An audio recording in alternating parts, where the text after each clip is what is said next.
The next theme I want to talk about is a piece in the Financial Times. I'm going to give you a number of analogies to make the point I want to make. If you celebrate some tradition with your family, as most people do, whether it's Thanksgiving, whether it's Diwali, whether it's Eid for different listeners around the world, let's assume it's Thanksgiving, right? On Thanksgiving Day, there are certain recipes you make. There's certain food you prepare. On Diwali, you prepare certain food. On Eid, you prepare certain food. Whatever religion you are, whatever culture you are, you prepare certain food on certain important days.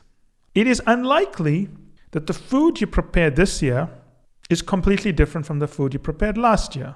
It's unlikely that the food you prepared last year is completely different from the food you prepared the year before. That's because there are certain traditions you have and you know certain things taste very good. You know there's a certain dish, you like it. Even though you've eaten many other dishes, you like this dish, you're going to make this dish, right? Certain things are good because they are good. They are not good because they are new.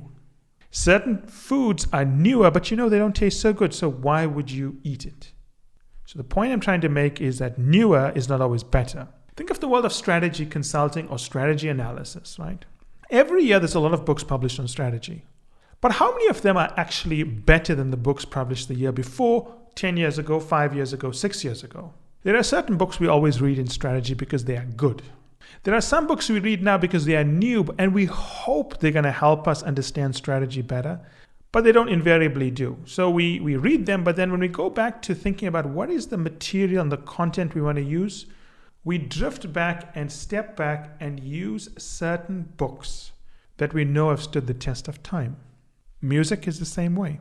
There's certain music you listen to, and I'm sure the music you listen to this year is not dramatically different from the music you listened to last year and dramatically different from the music you listened to the year before that. In fact, the odds are very, very high that you're listening to the same music every year. Unless you don't know which music you like yet because you are maybe still young or you're introduced to a new genre, so you're taking time to learn it. Now, what is the point I'm making here? The point I'm making here is that we live in a world that we are taught to believe that we must always assume something published this year is best. Think of chart lists, right? Billboard Top 100 and so on for music. There are rules there. People don't know this, but there are rules that says that a song that's only been published in the last few months can appear in the Billboard Top 100, which means that if a song is very popular, even more popular than a song in the Billboard Top 100, it will not appear there. Think of lists that are done by critics who read and review books in major publications. It's very unlikely they're going to be reviewing the best book on a subject if it's already been reviewed. Because in their mind, no one wants to read about something that's already been published. In both cases, whether it's the Billboard Top 100 or the rules for the way a critic reviews a book, there's a barrier which says you have to be new first to appear here. And the question is, why does that rule exist? The rule exists because of the way businesses have been set up and the obstacles to making everything available. You know, previously, a record store could only keep a fixed number of records. So the thinking was they'd keep the newest records because that was most likely to sell. George Stark from BCG asks the question quite often, what happens when the cost of bandwidth falls to zero? Another way of saying that is what happens when the effort to find something is equal irrespective of the age of the product. We know the best food is not the newest food. We know the best books are not the newest books. We know the best TV shows are not the newest TV shows. But why is it we act and the entire commercial industry promotes the newest things? Because for a long time, they had to produce and promote the newest things because they couldn't make everything available to you. So they had to pick. If I can't stock everything, what am I going to stock? The oldest or the newest? But we now live in a world where due to digitization and the arrival of digitalized business economics that makes sense, you don't need to focus on the newest things. The oldest things can be easily accessed. So what if we create a business model where we didn't just promote the newest thing, but we promoted the best thing? And this has profound implications because it changes the economics of everything. A record or a label or a song that was recorded in 1972 may now be worth more than a song recorded this year. No one's looked at the recording contract for that song from 1972. No one knows what it's worth, but it's now worth a lot more. What that means is that the half-life of a song has completely changed. The half-life of a recipe has completely changed. The half-life of a TV program has completely changed.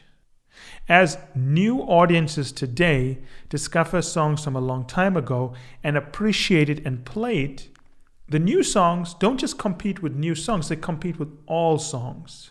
I have this discussion quite often with members who look at our huge video library of content on STRATEGYTV.com. And many people tell me, well, Michael, I want to see new content. And I say, but why do you want to see new content? For what you're trying to do, the videos that are best suited for you already exist. And then they'll tell me, well, I've watched this program already. Yes, you've watched it already, but I don't think maybe you understand all the material there. So if you've watched it, that's fantastic, but do you understand everything? Are you getting the maximum value from it? Have you implemented all of the lessons? Have you perfected it? Are you a specialist in this? And should you be watching all of the programs? No, obviously you shouldn't be watching all of the programs. You should be watching the programs you need to watch. But newer is not better.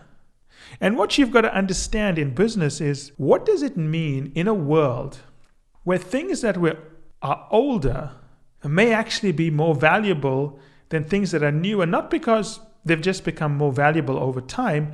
They've always been more valuable, but now we have a mechanism to access them just as easily as the new content. That is probably going to be one of the biggest strategy shifts ever in the next 10 to 20 years. And it's almost a land rush to stake out old content, which may now be more valuable than new content, but no one even knows it exists. And I would seriously think every company's business model to understand if your business model is predicated on the assumption that new is better, and if you exist in a business whereby there are barriers to entry for older content or older ideas to play on an even footing with new ideas, because those will fall away and you're going to be facing new competitors and maybe you can even buy them off. And that's it for today's episode. I hope you enjoyed it as much as I enjoyed doing the episode. Finally, I want you to remember that the only way to get access to our special offers, the only way to get our special pricing, and the only way to get samples of our content is to join the list on firmsconsulting.com. It's the only way also to get access to our unique advanced content that we make available to insiders. So if you want to get a sneak peek of things, test it out, see what's in there, this is the place to go. And finally, I want to thank you again for making us one of the largest podcast channels around the world for careers and for the 2 million downloads and counting.